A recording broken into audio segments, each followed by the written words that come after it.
free.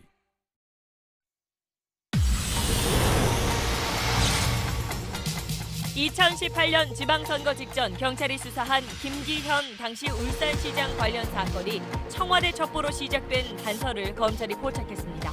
청와대 민정수석실의 업무 범위를 벗어난 건데 단순한 이첩인지 하명 수사인지 검찰이 수사에 착수했습니다. 북한이 서해 접경에서 해안포를 발사해 9.19 군사합의를 위반한 데 대해 우리 군이 북측에 항의문을 전달했습니다. 북한 측 보도가 나올 때까지 관련 사실을 공개하지 않았다는 비판에 대해선 군은 관련 음원을 분석 중이었다고 해명했습니다. SBS 탐사보도 끝까지 판다 팀이 연속 보도한 관세청 공무원들의 비리 행태는 일선 통관 현장에서만 벌어진 게 아니었습니다. 기업들의 생존이 걸린 민감한 수사 정보가 외부로 유출되는 상황. 당사가 시작을 한다 그러면 접근을 하죠. 우리가 뭐 해줄 수 있는 건 없으면 어려운 것도 아니고. 관세청 고위직 출신 장관들이 내부 정보와 인맥을 활용해 입속을 챙기고 있다는 의혹. 전현직 공무원들의 카르텔 실태를 집중 취재했습니다. 부산에서 열린 한아세안 특별정상회의가 오늘 오후 마무리됐습니다. 문 대통령은 아세안 정상들과 함께 평화와 번영의 공동체를 만들어 나가자는 데 뜻을 모았다고 밝혔습니다. 총 사업비 7조 원 규모 서울 한남 3구역 재개발 사업 건설사들의 법 위반 사실이 확인돼 입찰이 무효화됐습니다. 정부는 입찰에 참여한 3개 건설사에 대해선 수사를 의뢰했습니다. 국내 애플 제품을 수리하는 공인서비스센터 일부가 고객에게 받지 말아야 할 수리비를 가로챘다는 의혹이 불거졌습니다. 애플 측은 자신들도 피해자라고 주장하고 있는데 경찰이 수사에 나섰습니다. 단독 취재했습니다.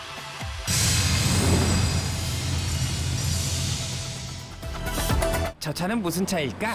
가솔린, 디젤. 그럼 저 차는? 오, 물 냄새밖에 안 나네.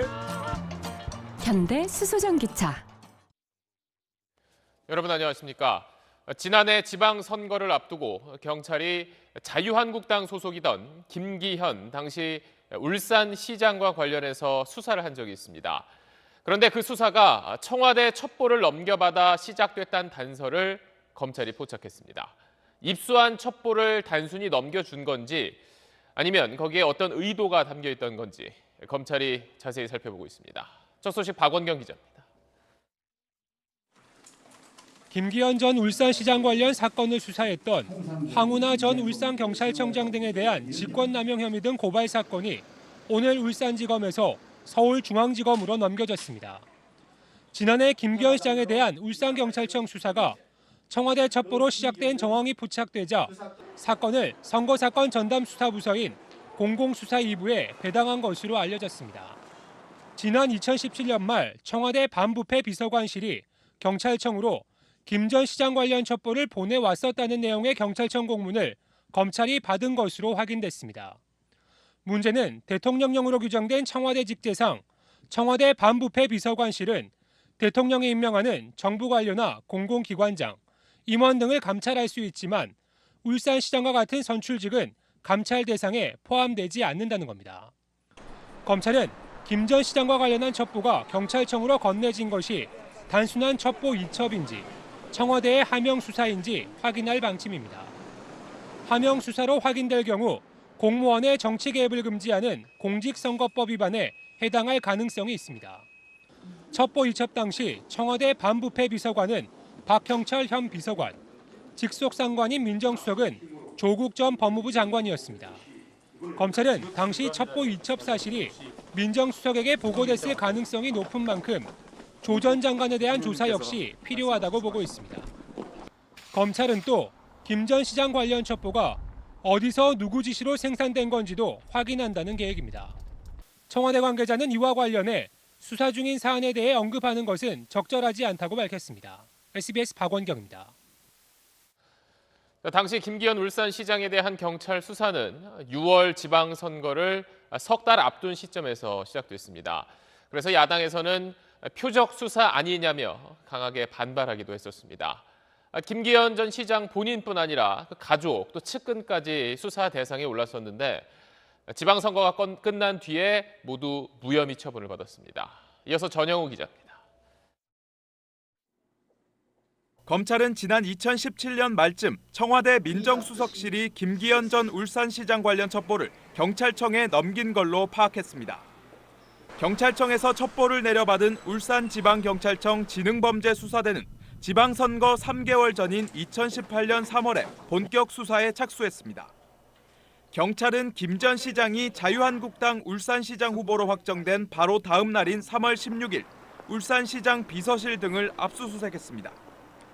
김 전 시장이 편법으로 후원금을 받았다는 의혹과 동생과 비서실장이 건설사업 이권에 개입한 의혹 등 김 전 시장 주변에 대한 전방위 수사가 이뤄졌습니다.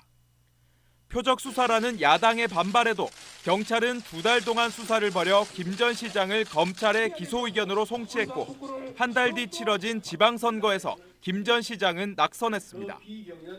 당시 선거에서 노무현 전 대통령, 문재인 대통령과 함께 부산 울산 지역의 인권 변호사 3인방으로 불렸던 더불어민주당 송철호 후보가 울산시장에 당선됐습니다. 선거가 끝난 뒤 검찰은 김 전 시장의 동생과 비서실장을 모두 무혐의 처분했습니다. 이후 김 전 시장의 비서실장은 수사를 지휘했던 황운하 당시 울산지방경찰청장을 직권남용과 공직선거법 위반 등의 혐의로 고소했습니다. 황 청장은 최근 내년 총선 출마 의지를 밝히며 자신과 관련된 수사를 종결해달라고 요청한 상태입니다. SBS 전영우입니다. 이런 가운데 검찰은 유재수 전 부산시 경제부시장을 둘러싼 의혹도 계속 수사하고 있습니다. 당시 청와대 관계자들로부터 윗선의 지시로 감찰을 중단했다는 취지의 진술을 확보한 걸로 알려졌습니다. 박형철 청와대 반부패 비서관을 조사한 검찰은 그때 민정수석이던 조국 전 장관도 조만간 불러서 의혹을 확인할 걸로 보입니다. 이 소식은 이현영 기자입니다. 최근 검찰에서 소환 조사를 받은 박형철 청와대 반부패 비서관은 이인걸 전 청와대 특별감찰반장의 직속 상관으로 유재수 전 부시장 감찰 당시 특감반을 지휘 감독했습니다. 박 비서관은 검찰 조사에서 유 전 부시장에 대한 감찰 무마가 실제 있었다는 취지의 진술을 한 걸로 전해졌습니다. 검찰은 이인걸 전 특감반장에 대한 조사에서도 당시 감찰 중단 배경에 윗선 지시가 있었다는 취지의 진술을 확보한 걸로 알려졌습니다. 특히 감찰 무마 의혹의 당사자인 유 전 부시장 담당 특감반원은 감찰 무마 의혹이 불거진 뒤 줄곧 의혹을 부인해오다가 최근 검찰 조사에서 감찰 중단 지시가 있었다는 취지로 진술을 번복한 걸로 알려졌습니다. 검찰은 이에 따라 당시 민정수석실 최고 책임자였던 조국 전 장관이 이들이 지목한 윗선인지 조사가 불가피하다고 보고 있습니다. 검찰은 조 전 장관이 실제로 감찰 중단을 지시했는지는 물론 조 전 장관에게 감찰 중단을 지시하거나 부탁한 또 다른 인물이 있는지에 대해서도 수사를 벌인다는 방침입니다. SBS 이현영입니다. 자, 검찰 수사 소식 몇 가지 전해드렸는데 그럼 서울중앙지검 나가 있는 취재기자를 연결해서 오늘 나온 내용 정리해 보겠습니다. 자, 박원경 기자, 조국 전 장관 관련 수사가 여러 갈래로 또 전방위로 진행되는 모양새예요. 네, 우선 서울중앙지검 반부패 수사 2부에서 조국 전 법무부 장관이 자녀 입시 비리 의혹 등에 연루된 것 아니냐 이런 수사를 하고 있었죠.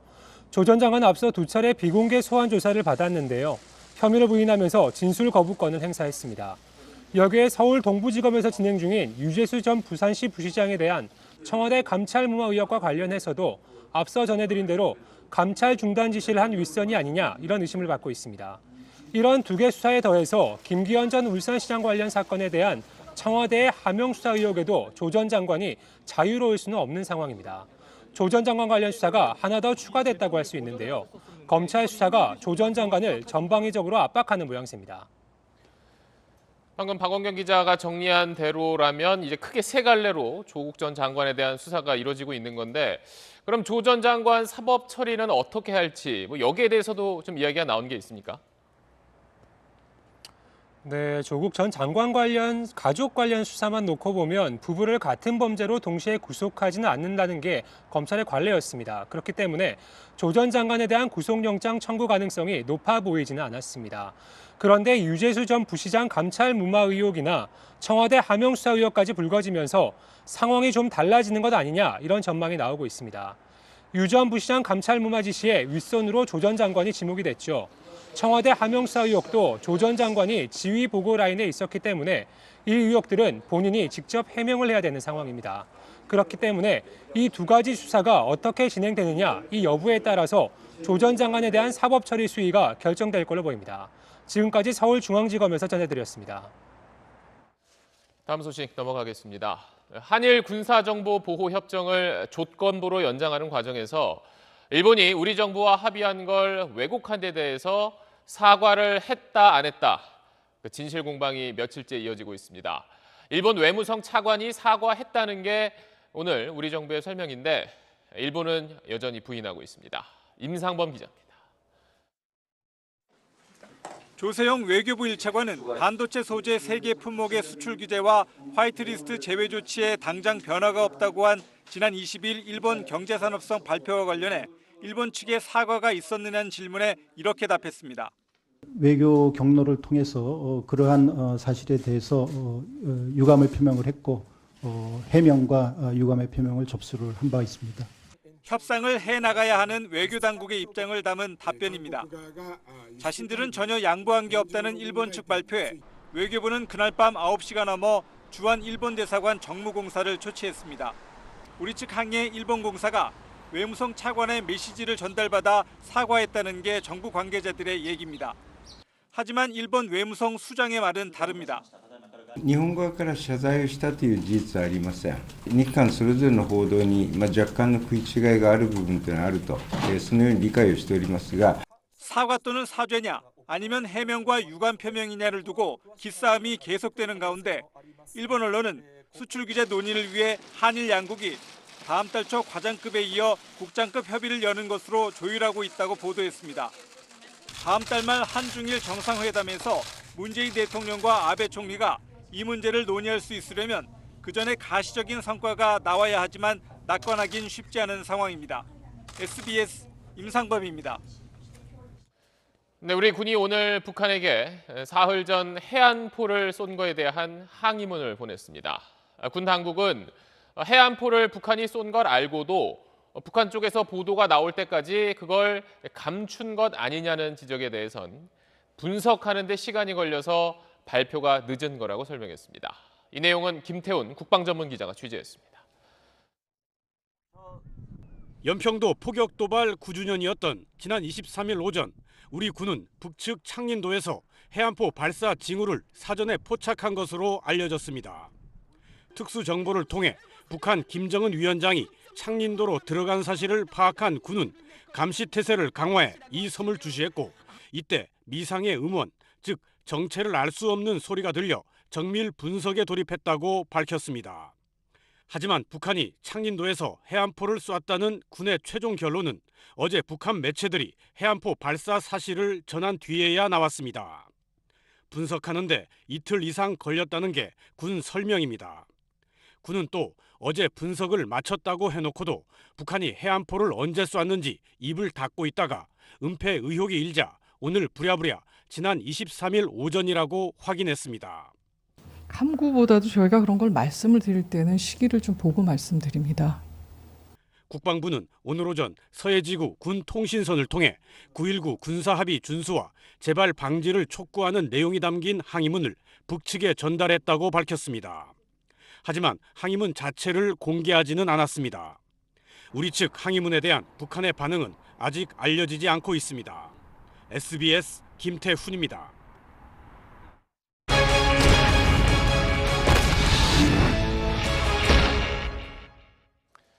네, 지금 보고 계신 이 사람은 박근혜 정부 시절인 지난 2016년부터 1년 넘게 관세청장을 지냈던 천홍욱 씨입니다. 최순실 씨에서 이젠 이름을 바꾼 최서원 씨의 추천으로 당시에 관세청장이 된 거란 논란도 있었는데 취임 이후 최 씨를 만나서 실망하지 않게 최선을 다하겠다 이런 말을 했던 게 이후 검찰 조사에서 드러나기도 했습니다. 이런 천 씨는 2017년 퇴직 이후 지금은 한 관세법인의 회장을 맡고 있습니다. SBS 탐사보도 끝까지 판다팀은 방금 보신 천 씨를 비롯해 관세청의 높은 자리를 지냈던 사람들이 자기 인맥과 또 관세청의 내부 정보를 이용해서 자기들 입속을 챙기고 있다는 의혹을 오늘부터 하나씩 파헤쳐 보겠습니다. 먼저 강청환 기자가 그 실태를 취재했습니다. 의료 장비를 수입하는 이 중견업체 경영진에 지난 9월 말 비상이 걸렸습니다. 인천세관으로부터 기업심사 나온다는 통보를 받았기 때문입니다. 세관의 기업심사는 기업이 수출입 과정에서 세금을 제대로 냈는지 조사하는 제도입니다. 국세청 세무조사와 비슷합니다. 거의 다 가져가더라고요. 서류하고 컴퓨터도 마찬가지고 휴대전화도 마찬가지고 수억 나온다고 그러더라고요. 기업이 그래서 상당히 부담이 되겠다. 업체 측은 며칠 뒤 한 통의 전화가 걸려왔다고 말합니다. 전화를 건 사람은 전직 관세청장 출신으로 지금은 유명 법무법인 계열의 관세법인 회장으로 있는 천홍욱 씨. 천 씨는 지난 2016년 박근혜 정부 비선실세로 불린 최서원 씨 추천으로 관세청장에 발탁된 것으로 알려진 인물입니다. 취임 직후 최 씨에게 실망시키지 않겠다고 말해 충성맹세 논란을 일으키기도 했습니다. 천홍욱 네, 맞습니다. 맞는데 준비 잘 되고 계시냐. 기업 심사 정보는 기업의 주가 등에 직접적인 영향을 줄 수 있어서 외부 유출이 엄격히 금지돼 있습니다. 이토록 민감한 비밀 정보를 천 회장이 어떻게 알게 됐을까? 이 수임 관련 건인데 말씀을 직접 드리면 아실 텐데. 천 회장은 사무실에 있었지만 취재진과의 만남은 거절했습니다.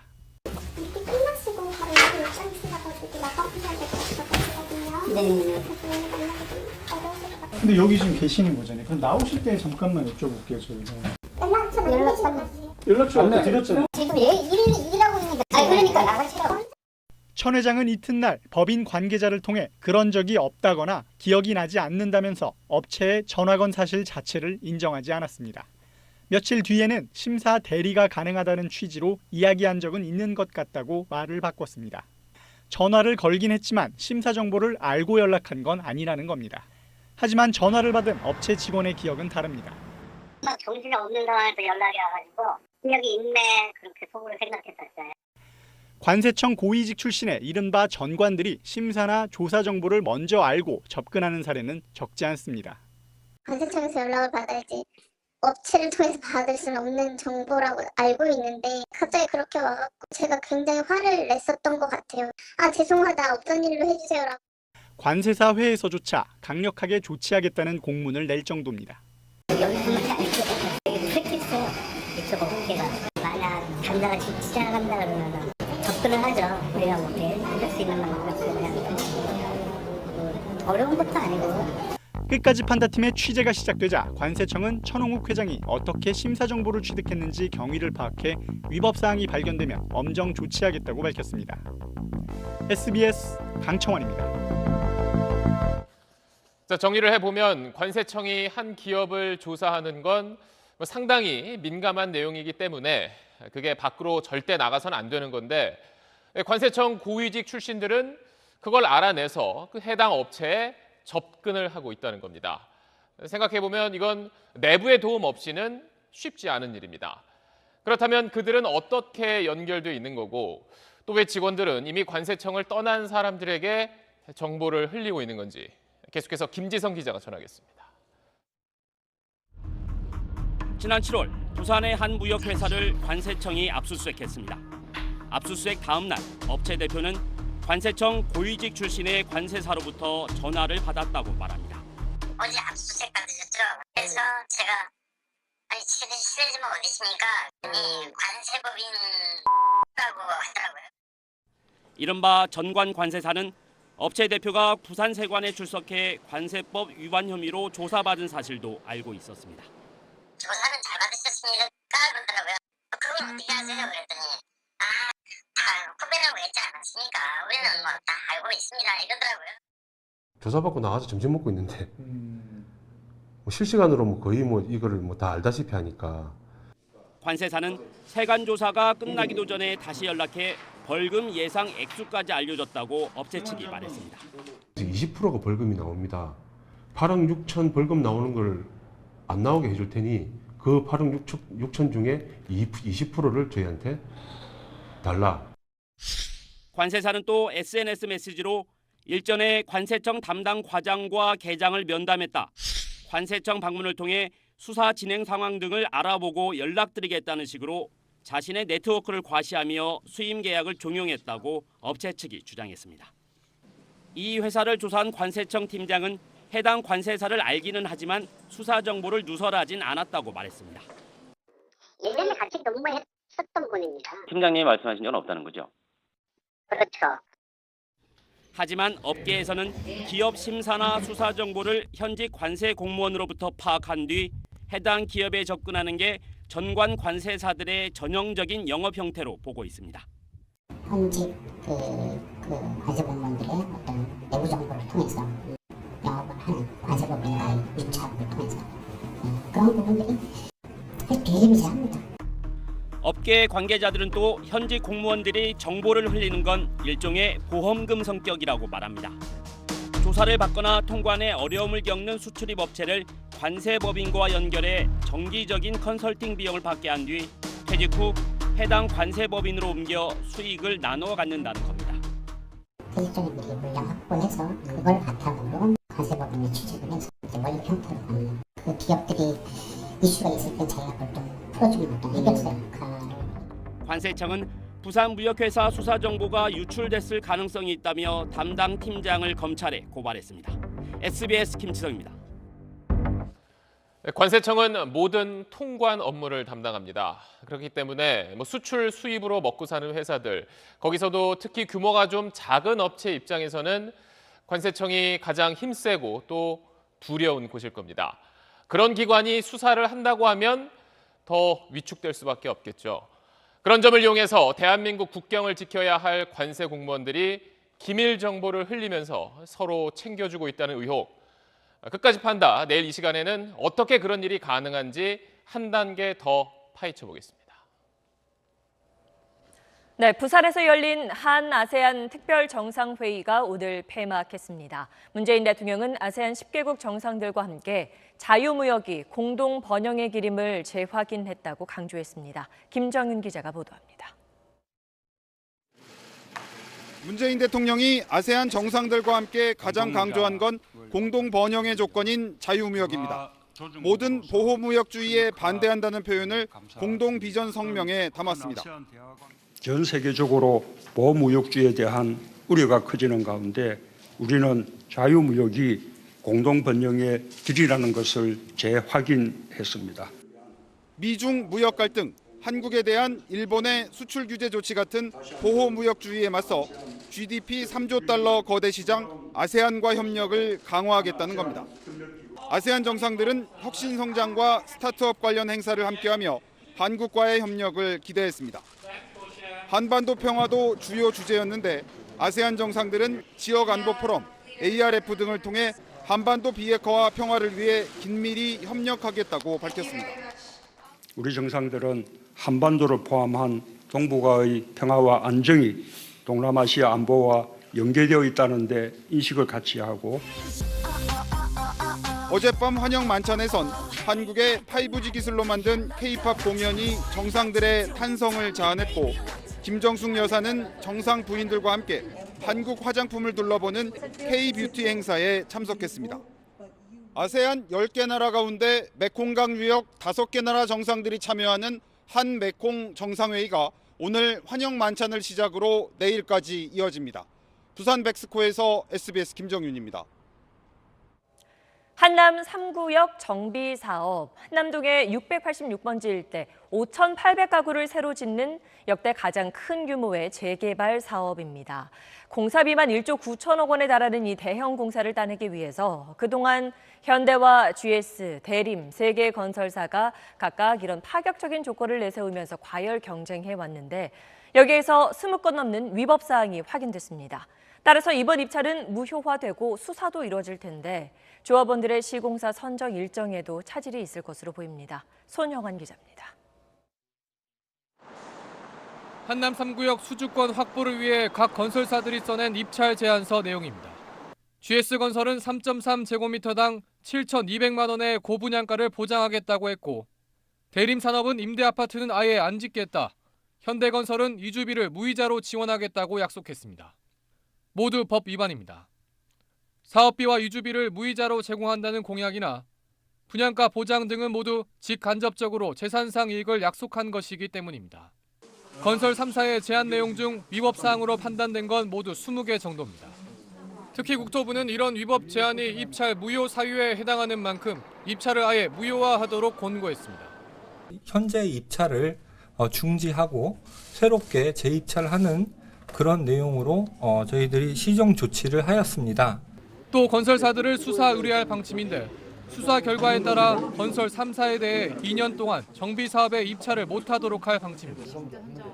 입찰을 어떻게 다시 할지는 재개발 조합이 결정하는데 건설사들로부터 조건을 다시 제출받는 방안을 검토하고 있는 것으로 알려졌습니다.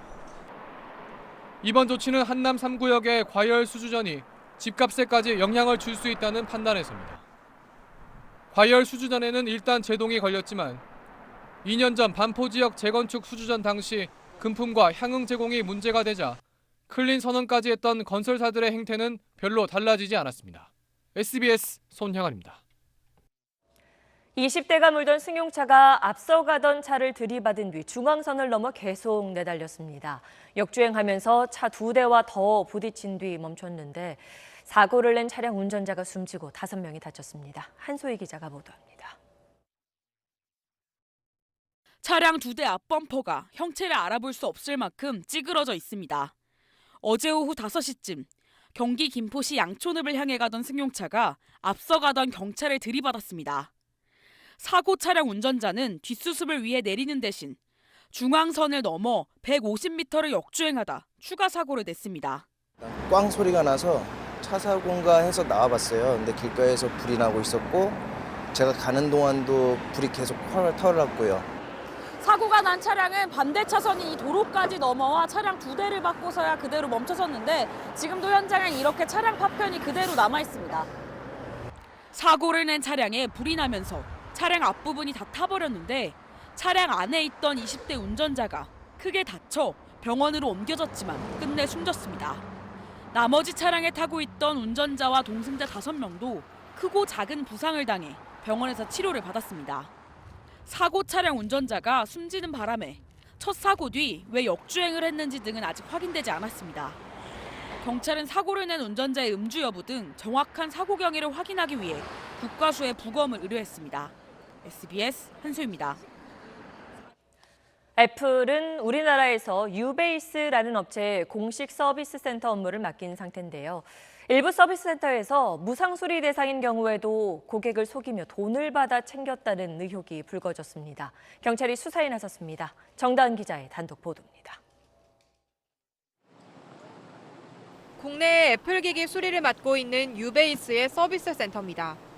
애플 기기를 수리하기 위해 이런 서비스 센터를 방문하면 보증 서비스 대상인지를 따져 수리비를 받을지 말지 결정합니다. 그런데 일부 서비스 센터에서 부당하게 수리비를 받아 챙긴 의혹이 불거져 경찰이 수사를 벌이고 있습니다. 무상 수리를 해줘야 할 사안을 고객에게 유상 수리 사안이라고 안내해 수리비를 받은 뒤 애플이나 유베이스 전사는 마치 무상 수리를 해준 것처럼 올리고 무상 서비스 용역비까지 이중으로 챙겼단 겁니다. 고객한테 수리 내역서랑 진단 내역서 이런 거는 유상으로 나가죠. 결제까지 다른 단말기에 받고 고객이 가자마자 전산 수정해서. 지난 2013년 애플은 자체 감사에서 이런 부정 행위를 적발했던 걸로 유베이스 자체 문건에 나옵니다. 뿐만 아니라 하나의 제품을 수리하면서 부품마다 따로 기술료를 붙여 수리비를 부풀리는 등 또 다른 부정 사례들도 적혀 있습니다. 유베이스는 애플이 감사 결과에 따라 청구할 벌금에 대비해 각 센터로부터 돈을 걷었습니다. 자기들이 10억 이상의 문제가 있었다는 것을 알게 됐고 매달 나오는 용역비에서 차감을 해서 과실을 나눴다고 하더라고요.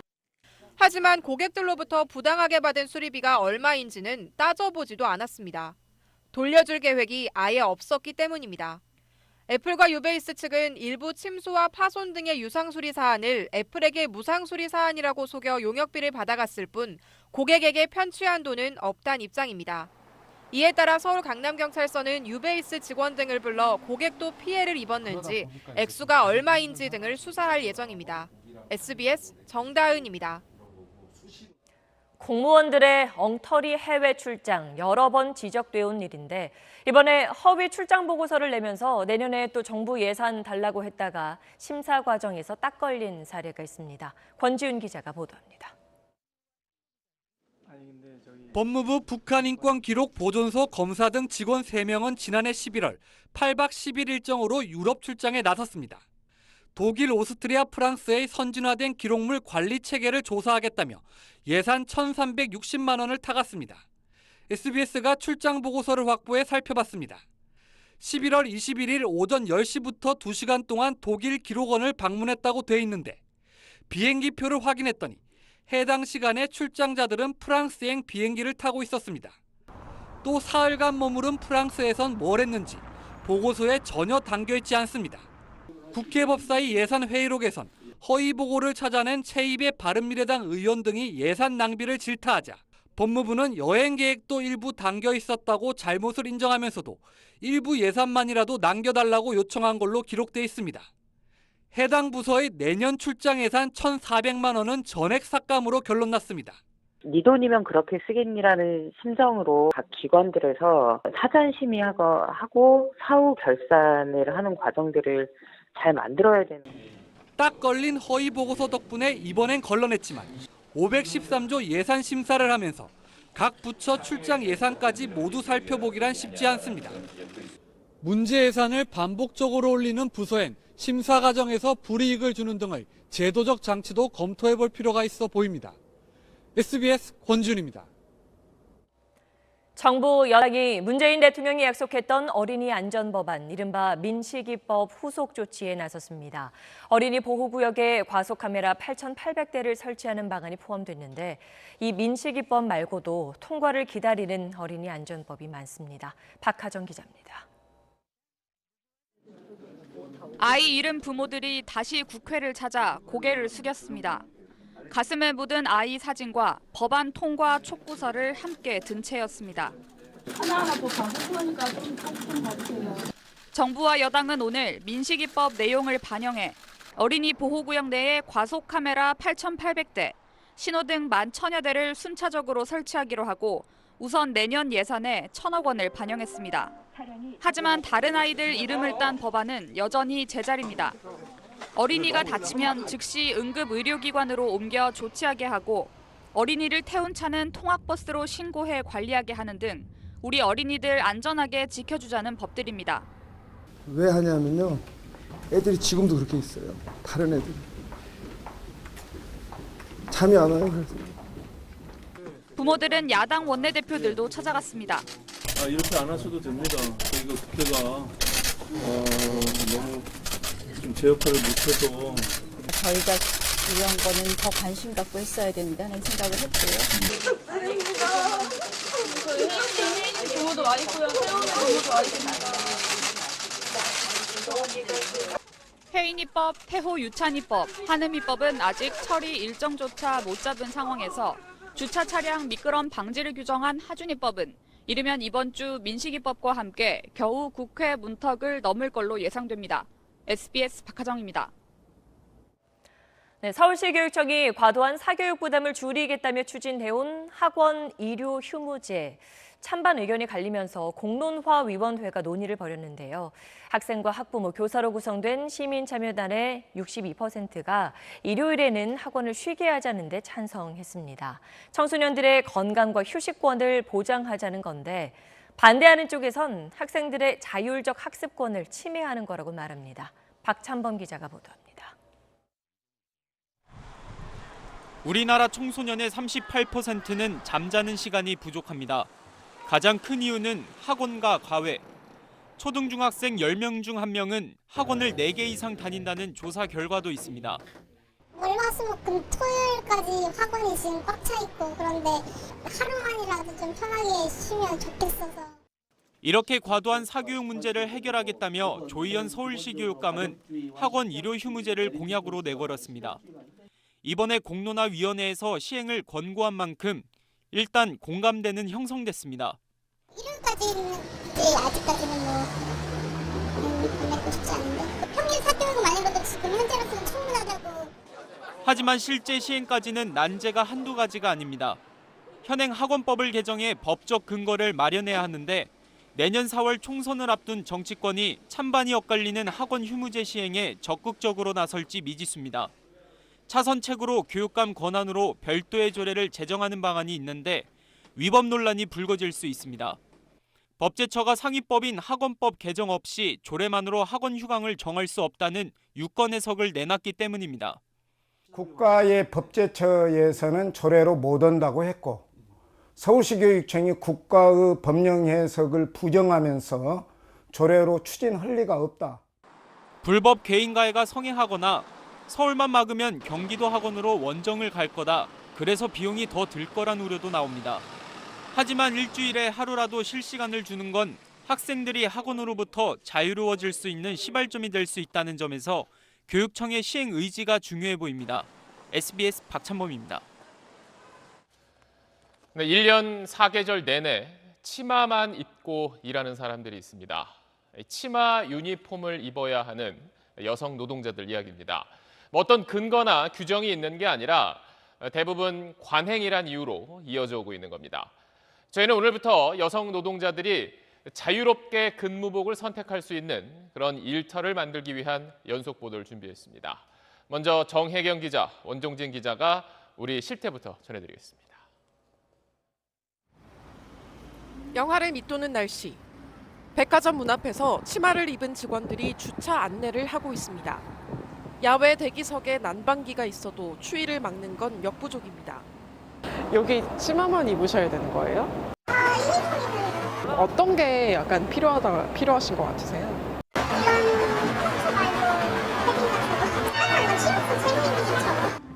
주변 화장품 매장에서도 여성 직원은 1년 내내 치마만 입고 근무해야 합니다. 유니폼을 입어야 하는데 회사에서 받은 건 치마뿐입니다. 여자 직원분들한테는 바지는 안 주는 거예요?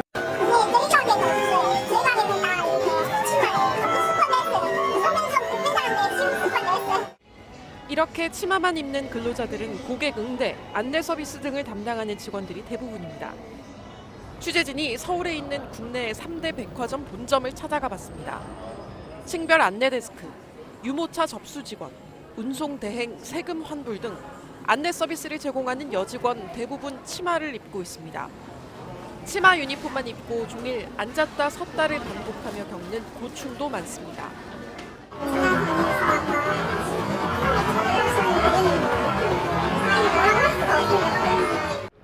그렇다면 누가 어떤 이유로 근로자들에게 치마 유니폼만 입게 한 걸까요? 이들이 근무복을 스스로 선택할 수는 없는 걸까요? 이 서비스 업무를 제공하는 노동자들은 대부분 백화점이 아니라 하청 용역업체 소속 노동자들입니다. 유니폼도 대부분 이 하청업체에서 제공되는 것들이었는데요. 그러면 왜 추운 겨울에도 치마 유니폼만 지급이 되는 건지 저희가 직접 한번 용역업체에 물어보겠습니다.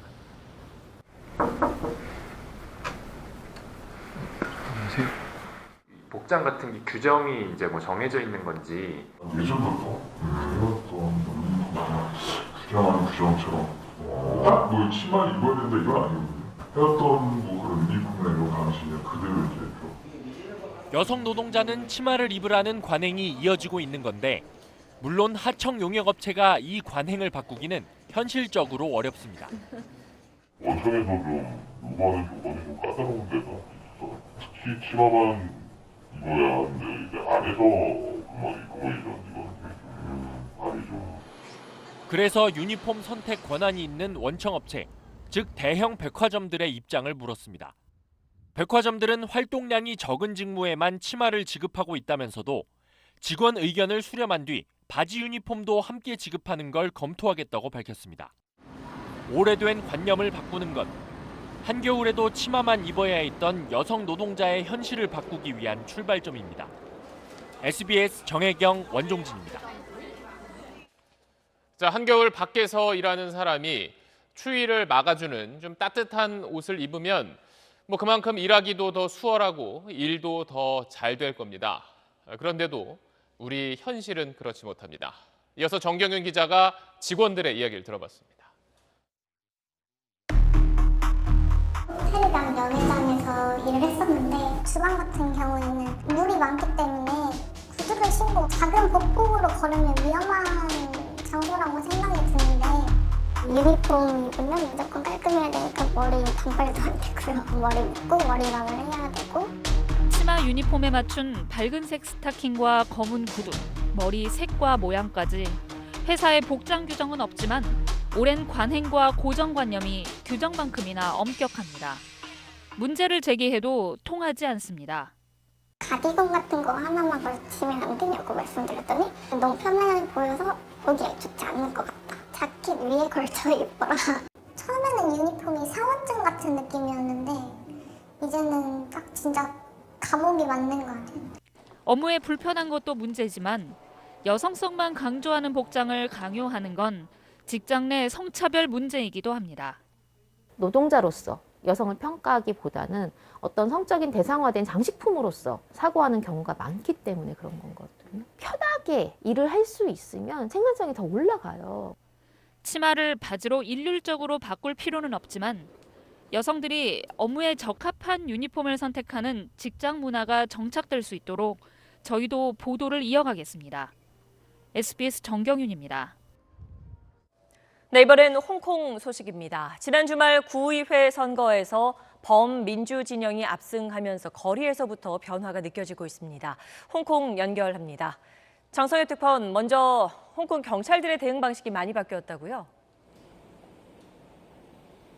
네, 저는 지금 아직도 수십 명의 시위대가 버티고 있는 이 홍콩 이공대 앞에 나와 있습니다. 이들이 빨리 나오려면 경찰이 봉쇄를 풀어야 한다고 주장하는 시위가 어젯밤에도 이 이공대 앞에서 진행이 됐습니다. 이 사람들이 경찰을 향해서 폭력 경찰이라고 소리를 지르고 또 심한 야유를 쏟아부었는데도 이게 크게 흥분하거나 강경 진압을 하던 이 선거 전 경찰의 그런 모습이 아니었습니다. 계속 시위대를 지켜보기만 하고 또 촬영을 하는 정도의 수준이었습니다. 선거 전에는 시위대를 만나면 이 해상 경고를 하고 막바로 체포에 나섰던 모습과 비교해 보면 같은 경찰 맞나 싶을 정도로 상당히 다른 모습을 보여주고 있습니다. 네, 그렇군요. 그럼 시위대 분위기는 어떻습니까? 집회는 계속 이어지고 있습니다. 제가 오늘 낮에도 직장인 점심 집회에 다녀왔는데요. 그 규모나 열기는 선거 전과 다르지 않았습니다. 달라진 것이 있다면 지금 승리의 분위기를 내년 9월 입법부의 선거, 우리로 치면 국회의원 선거까지 계속 이어나가야 한다, 이런 말들을 많이 했습니다. 관건은 어떻게 이어갈 것이냐 하는 것인데요. 이 시위대 토론방을 보면요, 폭력 시위를 자제해야 한다는 그런 글들이 많이 올라오고 있습니다.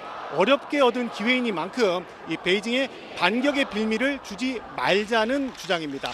반면에 시위의 동력을 계속 이어가려면 도로 점거 같은 시위를 계속해야 한다는 주장도 있습니다. 지금까지 홍콩에서 전해드렸습니다. 네, 다음 소식입니다. 재작년 이맘때 SBS는 5.18 민주화 운동 당시 보안사령부가 만든 사진첩을 일부 확보해 공개했습니다. 그리고 2년이 지나 오늘 나머지 사진첩까지 빛을 보게 됐습니다. 전체 13권이고 1,700장 넘는 사진이 담겨 있습니다. 민경호 기자입니다. 지난 37년 동안 기무사에 감춰져 있던 5.18 민주화 운동 사진첩 6권을 SBS가 입수했습니다.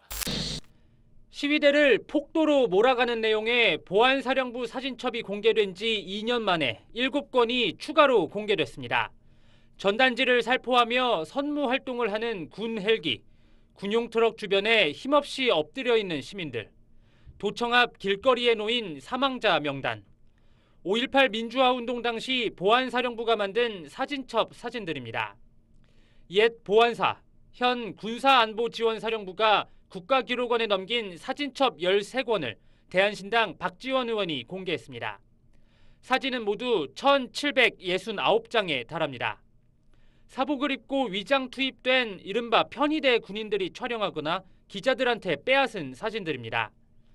희생된 시민 사진에 군경에 피살됐다고 선동한다는 표현을 쓰고 군중이 계엄군을 향해 버스를 돌진시켰다, 방송국이 화염에 휩싸였다고 하면서 무력 진압의 명분으로 삼으려는 의도가 역력합니다. 그동안 가해자들을 위한 정보 활동과 재판에 활용되었습니다. 그러나 이제는 역으로 위대한 광주의 진실로 기록될 것이고, 사진 옆에 채증 날짜가 기록돼 있는 것이 많아서 5.18 진상규명에 도움이 될 걸로 보입니다. SBS 민경호입니다. 자유한국당 황교안 대표의 단식이 일주일째로 접어든 가운데 오늘 보수통합 파트너로 거론되는 유승민 의원이 황 대표를 찾았습니다. 두 사람은 내일 국회 본회의 부의가 가능해지는 선거제 개편안을 비롯한 패스트트랙 법안들을 함께 막아내자고 했습니다. 노유진 기자입니다. 단식 일주일째인 황교안 대표 청와대 앞 농성 천막 안으로 유승민 의원이 들어갑니다. 황 대표 건강이 급격히 나빠지면서 만남은 비공개로 진행됐는데 유 의원은 패스트트랙 법안 저지에 힘을 모으기로 했다고 말했습니다. 최대한 빠른 시간 안에 단식을 좀 중단하셨으면 좋겠다. 선거법이나 공수처법에 대해서는 힘을 합쳐서 최선을 다해서 막아봐야 되는 거니까. 어제 농성장을 찾은 홍준표 전 대표 말처럼 일부 협상론도 나오지만 우리 당도 하나 내주고 선거법은 그것은 정상적으로 돌아가는 것이 맞다. 황 대표 단식 상황에서 한국당 공식 입장은 강경 대응론, 패스트트랙 무효만이 답이란 겁니다. 민주당은 한국당 뺀 다른 야당들과 패스트트랙 공조를 모색하면서도 선거제 강행 처리엔 부담을 느끼는 듯 일주일 집중 협상을 제안했습니다. 앞으로 일주일이 국회 모든 지도자들이 고도의 정치력을 발휘해야 하는 결정적인 순간입니다. 선거법 개정안은 내일 자동 부의, 즉 상정이 가능해지는데 문희상 국회의장은 검찰개혁법 등 패스트트랙 법안을 묶어서 다음 달 3일 이후 상정할 걸로 보입니다. SBS 노유진입니다.